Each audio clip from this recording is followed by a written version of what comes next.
Nei tun tuma hian Pathian le Mihring Inkar tin thupui chuan ni kanan tum deuh phot chu ni a Pathian le Mihring Inkar an tia chuan Pathian thil tum a chatuan remruat ti te poin kan soi theyanga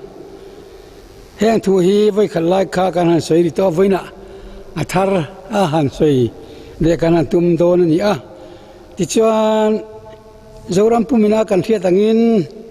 pulal dai lawale afapa te ho rongbol nei aro puya achuan om ma atangka in alom om khop maya mi ten Pathian mai de Pathian lo thia thena tura an thanem ngai na chuan engam ti zong tala a tho ve thei lo pui ve thina te nei be sein he hun hi kan han mang don ni a renga ti chuan chumetana ngai thatu le asoi tu te po kanin bu sai tlan na tan Pathian thu thiang lim khovel thu ni lo Pathian thu chanchin tha johana ziak bung thum matang hian lo chiari la chu chu kan tong chaina bul kan tan na ni sila bung thum chang som pali tangin kan chiarange Mausian thalera ru la khai kanang khan Mihring fapa hi khai kanin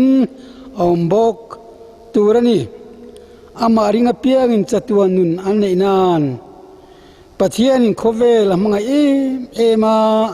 tichuana fapa mal nei chun apea amaring to phochu anboral lova chatuan nun anei zonan Pathian chuan khovel thiam lo chantir turin afapa khovela atir silo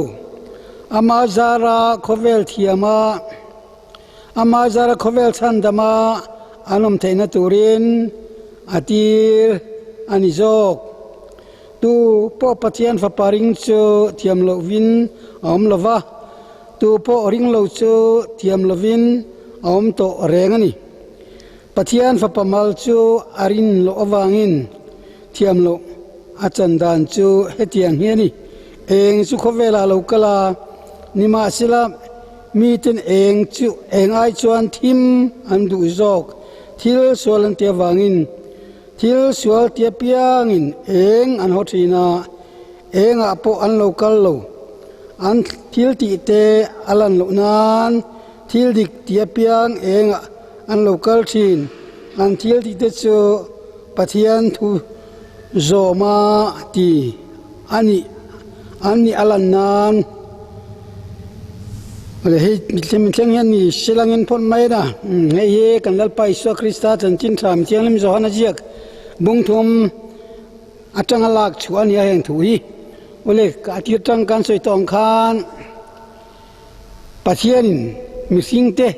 min mangaya Pathian in khovela mangaya kan ti khan Mihring mangai na chu ni a ti chuan chu Pathian mangai na chu Mihring ten kan riata kan zom theina turin enge ti an hi thuak ila chu Bible a Genesis sa te kan mu a Genesis a chuan ang tinge kan mu ti chu lo ngai to masa phot tai langin Pathian thil tum Pathian le Mihring Inkar thil kan thia thina tan kan thia tangin Pathianin Mihring siam nan khan vai vuta mang le la tian ti chuan Mihring asiam chu mili manga siamangin ziak tu chona ziaka ta chon aju thok khum ta ti chuan minung alo ni ta atia chu tiang chuan Pathian chu engkim bul ania wangin thileng kim chu le thilom sa mangte le boru katang te point alo siam ta ti te Genesis chon kan lo chia ta ti chuan Genesis sa kan thil kan muang khan Mihring a siam kha adalal bera chu wangin thil siam dang zong te ming phua turin Adam chu Pathian chuna ko chuaka Adam na ko piang kha ming aloi tamai ti te po kan mua ti chuan Hebrai mi ten heng chanchin ziak tu ten na an ziak hun lai ril ruwa chuan tu po ming sa tu piang kha tha tu ni na nei achunga thu nei tu ti na ni chu wangin thil siam zong te chunga mihringin thu anei thein turin Pathian chuan mihring hena chuan thu nei na ape ti zong te khan the thiamila ti chuan mihring chu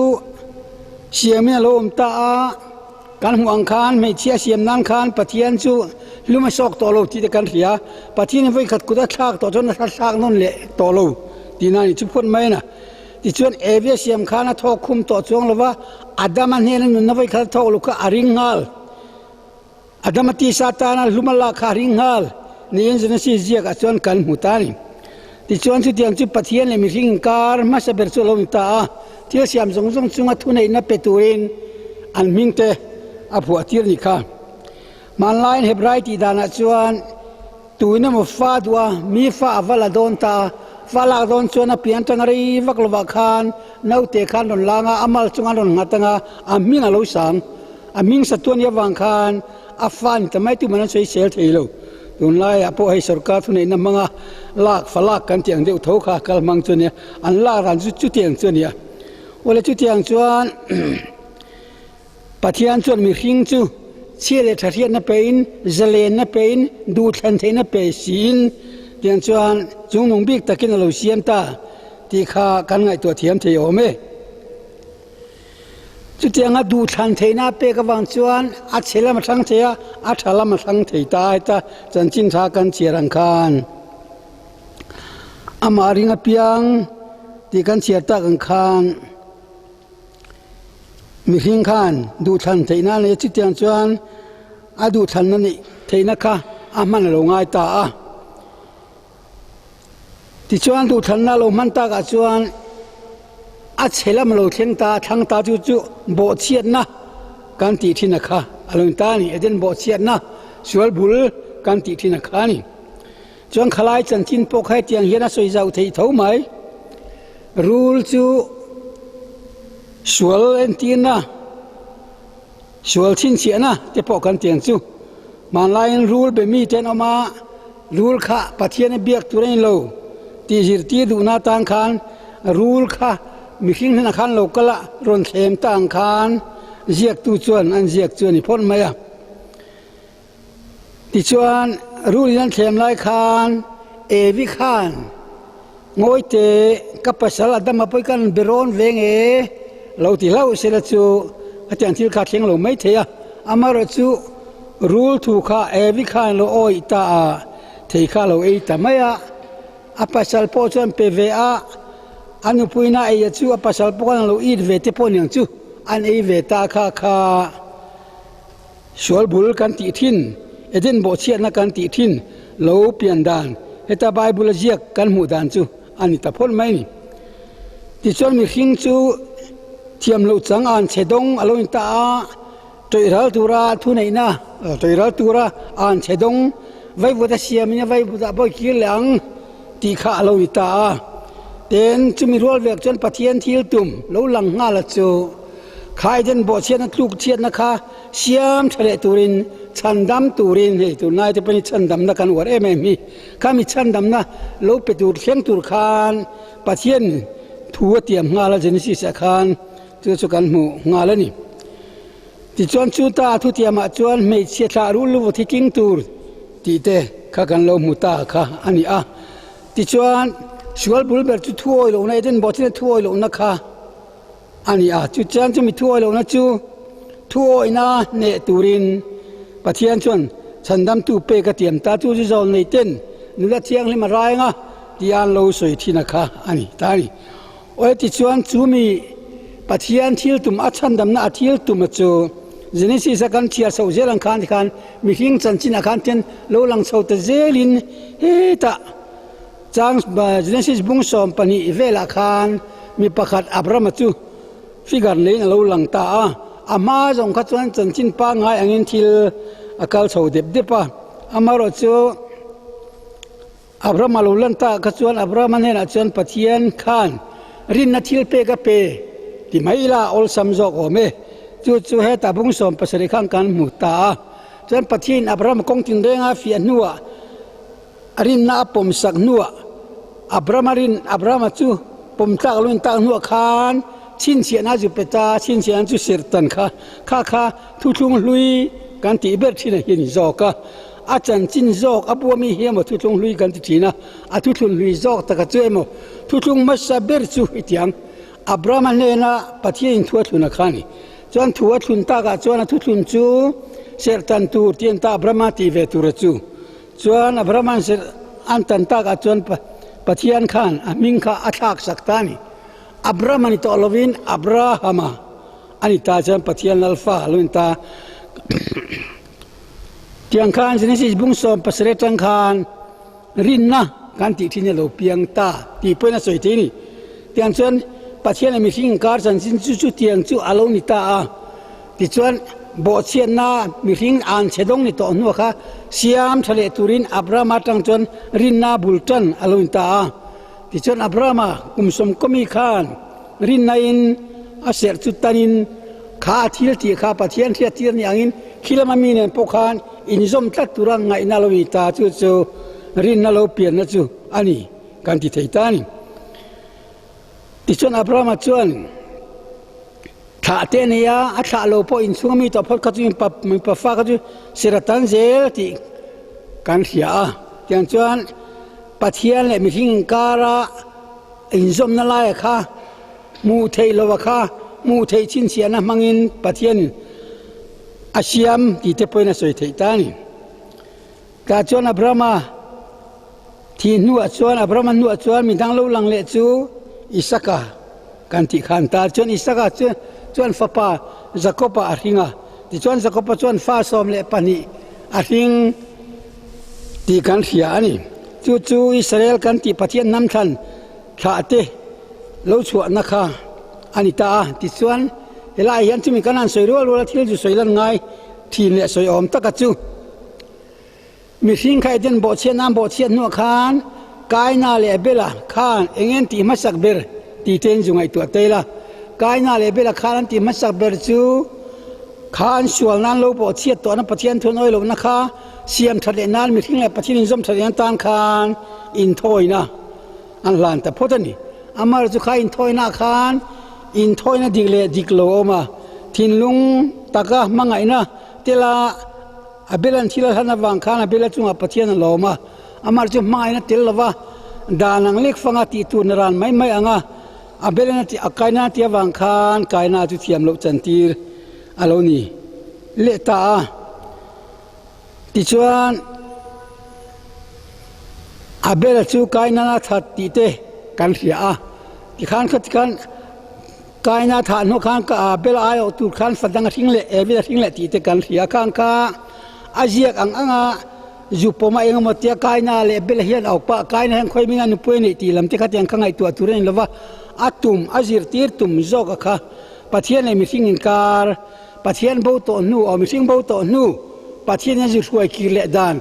a history te po kan tianga amaro chu heng Pathian thu jiak ti history ang tak taka dei jiak ngamo chanchin bu thu jiak ngamo a Jupom le thei lo khan azir tir na ani a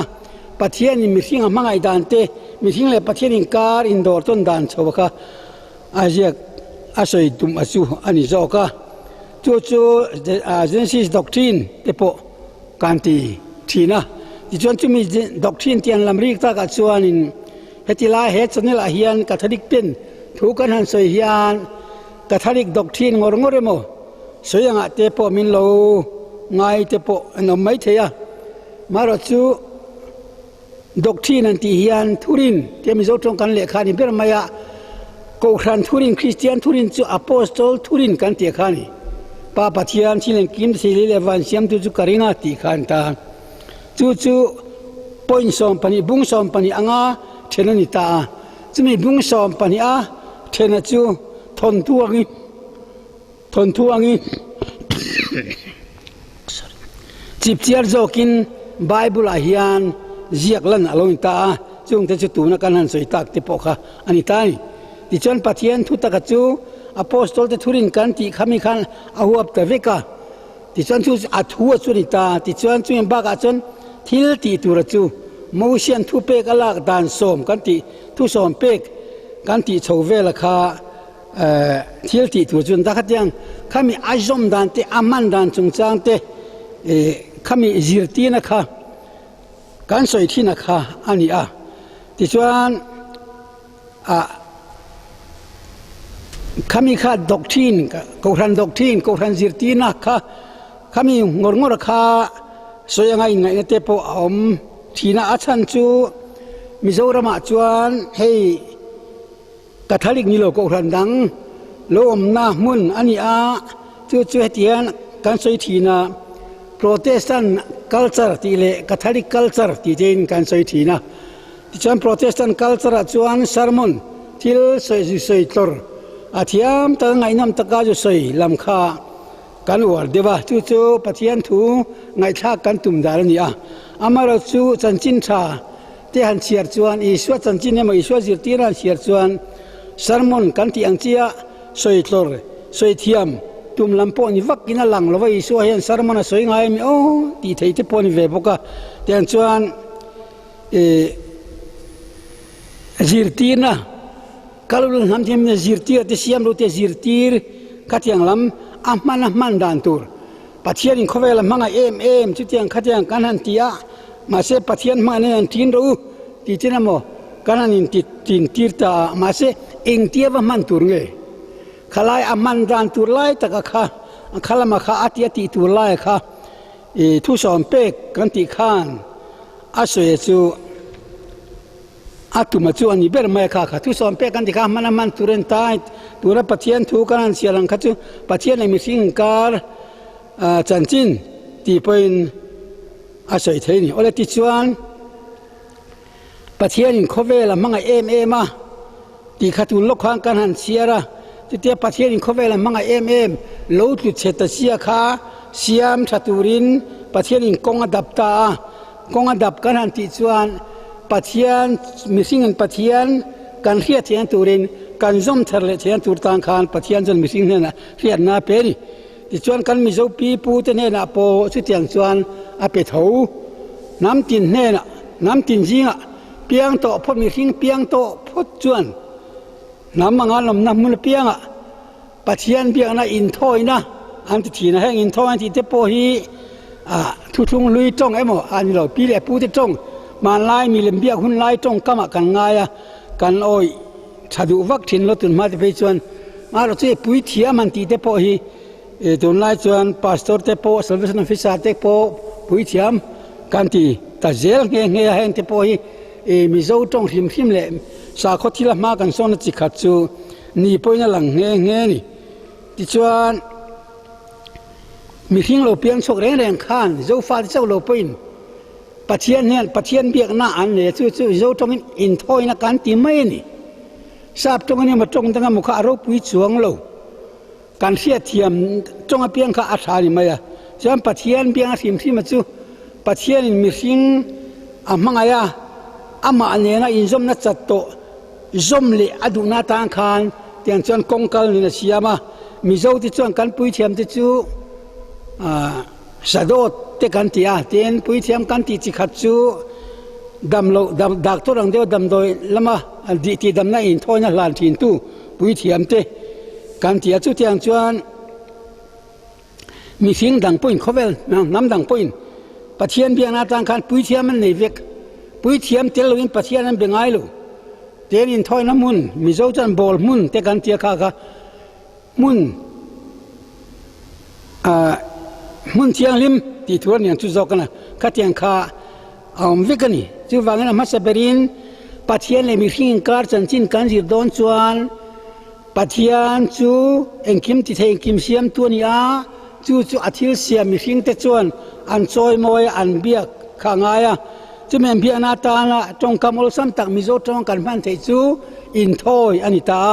chuan chu in thoi chuan thil hlan om ta ni Pathian ne karin kara in zom na siam tu tur thil hlan kha om ta chu mi chanchin chu he ta Abraham chanchin khan kan muwa Abraham chuan nge ti hemi kan Bible hi zu ke bila ama sabera chuan mai cha ma siama in thoi hlan ti chau kha ani chau zeli chu Mihring le Pathian Inkar in zom na lai kan soi chu cholo in ta ti chuan Abraham chu pui thiam ma saber ti ang te poina soi theyanga ti chuan Abraham chuan in thoina lan ti kan ria ti chuan chu mi lai kar chuan thil zongai tu le tur pakhat chu Abraham hun lai an yamo heng Bible an sia hun lai yamo Mihring khan in thoina tang khan thi sen an mang thin ti kha the thiam photila ta chuan chu ta thi sen an mana po chuan ran thi sen te chu an lo mang thin takna ma se ran thi sen ai ma khan Mihring thi sen po kha an mang ve bok kan pi pu te point ki rul chom kan ti te po kha Mihring an in thoina na no ti thina ole khatian khan Abraham hun lai pon lo mang thina chu wangin Abraham chuan Pathian ti lo ma du Pathian il ru hria da du in thoina lan thil lana lan engamo ta chuan fakpamala nei isaka kha min hlan ro Pathian ti thu te dong ta ni Abraham khan ti chuan Abraham thu tu nang chu oi ta a zoma akal ta Pathian tlanga morea khan min thoi turina fapa kha ruai ta a fapa chu hal ro thil han ta lan turani thing fak te po a thing te po putia ti te po kan mu kha mei te thing te oma khoi nge thil lan tur chu ti tong kam te pom khamo kha ten kan ta chuan Abraham chuan in a fapa lan tur chuan a in pe ni a lan fel thak tina soi theya a lan fel thak ani amaro chu Pathian thu kan ngai to hian hun ria poimo em maya fapa lan thi sena Mihring thi sena in thoi hun ala thlen ri lo awang khan hun bi pa rem ruat pa chuan rem ruat pa hun tiam tia hla te pokan sak thin kha pa hun tiam ma theng te kan tan dam na ni te kan sak thin kha pa hun tiam kha ala thlen ri lo awangin isaka chu Pathian in adu lo ting kan sena du lo ti omzia khan remati lo ti tur pon jok chu nau pang chung khan ma ti su ju ti ta chuan abuloka beram thing bukatang ling bukatang mo chu amang ta te chu khatang khan ran thi sen na in thoi chu alo in tan tani hemi Bible tang kan mu dana chuan engpon second pi pu te hian Bible te nei kherlovin Hebrai thon thu po he kherlovin ran thi sen mang te alo in thoi na po kha Abraham te hun laya Hebrai mi ten Pathian an rin na ang khan kan pi pu te po khan sur rol ril ru an to len pui lai khan rin na mak tak chu nei in thoi na chon lo hlan thin ti te kha akan ngai to lui ram thina chu akan thiat po thain ka reka du tho viau nge ri tiang chuan Bible thon thu ngan lo jiak chu kha kan pi pu te po khan an lo mang ve thowani ti chuan rin nan lo ne ya arin na chu hetien entia kan song rin na chu alwan kor emo a fardon ti ang deu khain ta a thok tu tak chu Pathian khongaina rin na wang khongaina chandam tia kha ani ta chuan kan pi pu te po chuan rin na in ran thi sen te po chu alwan koratan khan lo mangi Pathian khong te lo awin ran thi sen mangan lo in thoi te pon lo in thoi dam ve boka kong tam taka hoi hom na that sem na dik takaro rel na ayu pazana te me thai le mi chan sia te hung hal na lai na khang te po kha an lo nei kha ni a ti chuan isaka chu enga tinge Abraham na phala pesia alan tak lo kan ti chuan pa hun tiam la theng lo ti lai kha kan soi war du de lai chu ni ta a hun ala thlen lo ria wang khan Mihring thi sena in thoi hun ala theng lo kan ti lo lo nge Mihring thi sena in thoi khala hun lova ran thi sen khala tok chau a chan chu lim tharong bol na le thu tlung lui chu ti chuan Abraham thu thunga donang zel chon a tha te local zel khe chen local chho zel ta lai kha chip chia ta kan threi ton chuan a reil tuk don boxia local chho zel kha he ta ai gupta sultan kha soi thleng tamai la ai gupta sultan lo chen khan ai gupta sultan na ta ruai chuak tur khan Mihring amamo ta te kan tiang chu Pathian Mihring amamo ta chu Mihring amamo ming po sina khan kan cher kha mo sian thalera ru la khai kang ang khan di kha kan cher kha mo kha ti chuan hun bi lo thlen ta ka chuan ai gupta saltana ta huai chu kha te khin angin thon thu angin zirti na chu alo piang chhota ai gupta salan tan lai khan ai gupta mi te khan Israel mi te kha an tam lu tuk don an tam chuan min do le tang kan mel ma ten laman tangawanga min la ti khan ti rem ti tlem antuma ti chuan ai gupta fa mi pa to pot chu tuya pai zel tur ti hlum zel tur an ti ta ti chuan levia chiami mosia no sen kha lo pian khan anuna pai phal lawa phai bo ma siama tuilu theilovin nai lui kama ada ta chuan nai lui kama han da ta ka chuan faro fanun jing in bol khan aju mufu ta hei che right now ni hetia achar ta ti chuan faro mosia nu khan mosia farnu miriemi kha anau sen da kha ain thak tira ti chuan faro fanuin nau sen ajumwa alo lolom em ta ka chuanin hei hebrai nawan hi hebrai fapani hi fapa tangkalang fapa kan ei silawati ta ti chuan aminga chuan tuye ta kalak chua ti nan tuye ta lak chua tin mosia ti kha tuye ta lak chua ti nania Christian zirtina chan baptisma bulin tan na ti te point kan du chuan kan soirem theya arem tho boka dik po dik thowa ti chuan tuye ta kalak chuan te minga khan mosia satan china ka soi to kha ming sa tu pian kha tha tu ta ni ti chuan he tan china kan soi to bok genesis sa me se tha rul lu thi ding tu tur ai gupta sal ta na kha le an chedong sem hun me dil te pokan tiang chu thiam lo chan na khami lo en tin na nya gupta sal tan kha chu ta tanga la chuak tur chuan khovel chandam tu me se tha lo piang tu ra kha lo soi lo na tang khan faro fanu chuan mosia chu fa pa lo nei ta minga mosia lo satani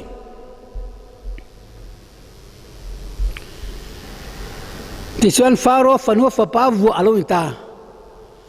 he ta thu thung lui le khabu bok khain li la he ta si satang khan kan siar chawanga sari kan muanga mi dang dang tamar ti te me che tam tak kan mun thung lui khan no mi ti te thleng po khan khang ho thu thung lui me che reng a khan eden huan bo chian na tan tu tur mi pa tha ni lo me che tha lo piang tu ra kha alo hi lok alo lim tha alo ta lam khang me che te khan tu lung lue me kha sia kan mu re reng te khan chu zo no fia chho te la he ta ru thi huna te e seri huna te phei kha chon alo fi le zoli e seri khan Israel ho juda ho ti hlum tur kha chan chuak ni kha chan damani kha hetiang ta hian lo mi lal nui ni ti te poin an chala an ngel ani khamam phut te pokan tiang chu khatiang kha alo ni chhota ti chuan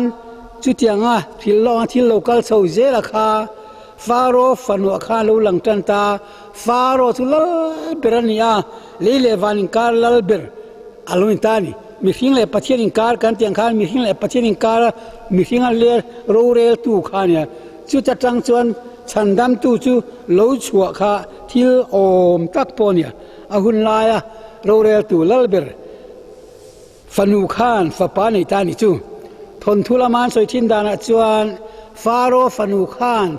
kapain fa pa nei silwa fa pa kan neyanga hei hi ka chom liananga faro la finna tengkim aguptaram finna te thiama tengkim ka jir tiranga pasala kanayanga kelal nu kanayanga ni lalpan yang tin tiang chuan engkima training tirni indo hei don laya karate kan ti te judo kan ti te heng khen khan ro re la te po thil chi sang min doi vai thleng po thiam melni ola chu tiang chua atum dana khania ti chuan faro fano fa pa vu alo intani faro fano fa pa vu ani chen mei che tha an tani chu mei che tha chu rulu wa thi ding tu tur ai gupta sar tana ta ruai suak tu tur chu khovel chandam tu mei che tha lo piang tur kha khan ako mo chen tani ti chuan abu kan mong khan mosia chuan ai gupta rama au naute buai dan te sem chen tuan te engkim kha her pu lai na ta atana ti chuan ai gup ta mi te po ati hlum ti te kan ria chu thi na chuan mosia chu atlan bo ti ta ti chuan wa avatlan bo na lama chuan anu chung te anu nu tapa fa te fa belin tiang chuan nu pui te nei in tiang khan alom chho ta chuan Pathian thil tum a chan dam na a chatuan rem ro ta chu a local chho ta zelani ti chuan ai gupta sal ta na ta chu mosia chuan tui pui sena te roi chuakin tiang khan Israel mi te chu alo roi chuak ta chu tiang chuan Pathian in khovela manga em Mihring manga em te chu atuan na kara po harsat na kara po a chan damin atan pui zel du ti te po khatrang khan kan zir thei mai ome ti chuan la pakhat etiang hian an en le lokila la pakhat a pu tu chu Francis Havergal ani ar Havergal chu ar Vahalgal chuan Isua cross an khenbe lim kha an ena an thir wanga kha cross khan thurun soitane ria chu laina jiak chuak ta chu la jia chu kanun tan ka pe ka thisen luang ti hena heta tlatani tiang chuan nangma tlan na tur che thi nei chu san nan kanuni tan ka pe inge min pe ngai le ron ti khan hiani lai khan khenbe atang khan Isua khan Pathian mai tu khan Mihring te mai tu khan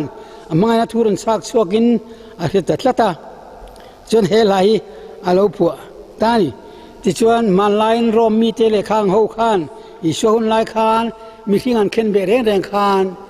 thiam lo chang le top tan tu nei lik lo ania nasa takini Isua chan chin po kha kan zuen chuan an soi sa an vua pon sen duk ten sin tira chilan sa ka ling ten pia hil kum ten kum tira pilatan en te win lal hi ati ta khan mi pui te khan tu man chan tu nam lo jure khang lai hun lai rom ram dan a khan mi thi tu ra thiam lo chan tin nu kha lai na tu mo awam phot chuan kha achan chin kha ngai tu athar le thei ani ni khate mo kar khate mo thiangin adam na kha po sei theina ni ma silan tu ma tan tu nei lo kheng be don ti in lali ka kheng be dang mo pilatan ti po khan khatiang tho khan an changa chu tianga tan tu pakhat ma nei lo mangai tu leina tu kawi ka ti tu ti la dik jok mai the anom haulo kha chuan lo thei lo wa khen be kha alo ngai ta chu wangin pilata khala kutte po sil ta ni khang thila khan thiam lo na mu silo ma se pui tan ngen tlat sia wang le kai saran ne na he kan hlau sia wang khan a hlau sia wang khan tiang khan a kheng be ta ten chu tianga han khen be a po chuan khen be dan te po kha kan sei kha tang reng khop maya saruakin pianiang khapa khen be ni Christian ten pon kan ventir mai ni crucifix kan ti te po hi ti chuan cross kan ti hi thing kokal emo eng kokal po kha cross chuan i thei ta maya a kokal khan Pathian a Mihring Inkar in zom na lo chat to kha INT ti te ni a ti chuan tia aban pharang pokhani Isua ka ban phar khen be na khan sual lagata ati zalen ta chua zalen ta dal tu ni telo a zalen ta chu tiang chu Isua ban phar po khan en tira ti te pon soi thina kan the fowanga ti chuan cross sim kha tun la mi tamber chen kan man deu thoni yarang khami khachu thing ko kalemo engamo ko kal ringot khani khami Isua tel lo khachon omjia po atak taka om lovani nge na oi ti chuan saruak thing kheriang kheng betani apia niang che khan he ta polan tinga soi kha manin bun ruakin tene khamo sap tong empty himself tene in pezo vek khovel san damatan in pezo ante khan apia niang khap khovel thileng ma kena nei lo aken nei sun chimi hingten kan pek ling lukum chau khan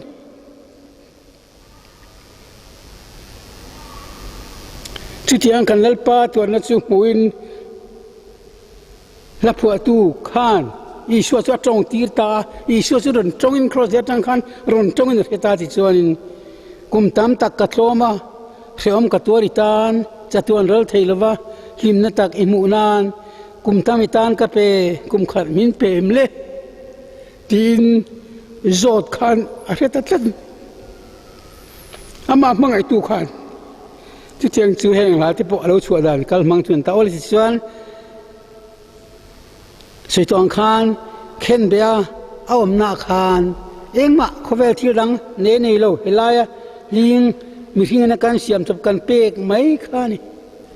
เหตุการณ์การไงตัวการยุโรปที่ปะการุลังทิ้งซูมีที่อันนี้มีเจรมเนน่ะอีสวรนินลาระเจรมนั่งเงี้ยมินเป๊กกันที่ลัลไปเฮบรายตรงเตตรงดังเตนละทีลวันเกนั่นที่ละทีนตรงอินไบเบิลก็เลี้ยงให้กับเพียงเจอาการขบุญใจกับเพียงเจข้างแต่ก็จุกับเป๊กเจนี่ยกับเป๊กเจนี่กตานี่ข้างค่ะอีฟินนั่นที่ลวกเองคิมเรียนนั่นที่อีตักสักเรียนนั่นจงที่ที่เส้นจามเองคิมก็กี่มาจังไงอีตัวนี่กับเป๊กนี่เช่นเช่นเงี้ยมีเป๊กนั่นที่แต่ส่วนอีส่วนอดูตักเขาจุเจรมันเนี่ยนะเปเบสเขาจุอีชัวร์เขาเป็นเปรตินมานี่ชัวร์ยังเสียชัวร์นะกันชัวร์เตว่าไงชัวร์ตัวนั่นเตค่ะจุเฮียชัวร์ซิมนะที่ลุงเชียอินซีร์ข้าอาพูดจุนี่จุดวันนี้เทียงพอมินเบสจุนี่เกี่ยวกับกันก็เลยมาอภัยเลยเกี่ยวกับอาจารย์จุดยังไงนำเลี้ยนในเสียมทันนะเอามากันที่จุดอีกลังงูอภัยเลยลุมเตปอนลุมมิลาบิงบิเลติลาข้างค่ะมาอังวดเขาจะเองมาปอยน้ำโลทัดโลนับปอมโลอามาจุกันทินลุงกันไงตัวนับปกค่ะเชื่อทัดเทียนนั่นอินประเทศมินเซียมาดูทั้งเทมินเซียมาการดูทันนักขานประเทศนั่นทั้งเอ็มมังไงนาวังนี่มีกระบิงบิเลมังไงนาวังนี่มีกระตัวอีชัวตันมังไงนาวังกันตัวนั่นตัวนี่จะวังเงินอีชัวนั่นตัวน่ะลับหัวตู้ถิ่นลุงเราหลังตะเจละจูกับไปโรปุยตักชิมบาลจิงอมค่ะกับเปเลยที่มาวักขอหาอมตัวระนางวังกับกัลสันลมอีกัลสันเองตีนั่นที่นี่อีตานทำกระตัวค่ะอีเลี้ยวจะอุลไทยละวังเชื่อมสวยเซนละวะเชื่อมหน้าอีตัวลงนานอีตานเองปุ๊กกระจวม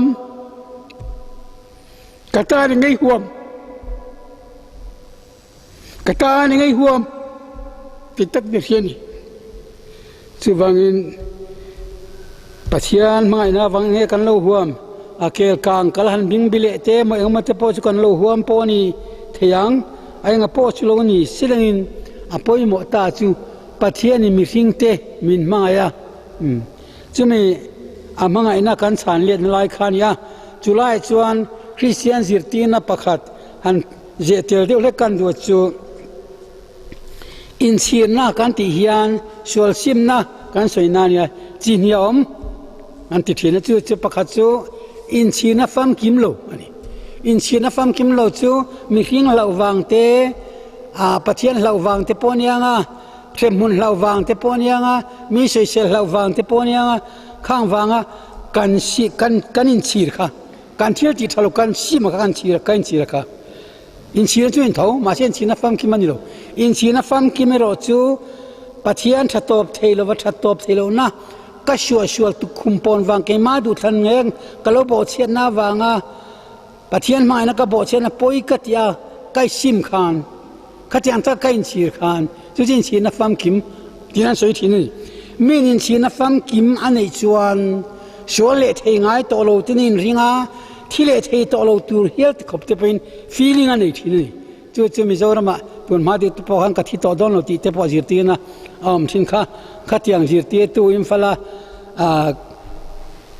เลขบูไบเบิลเตปอ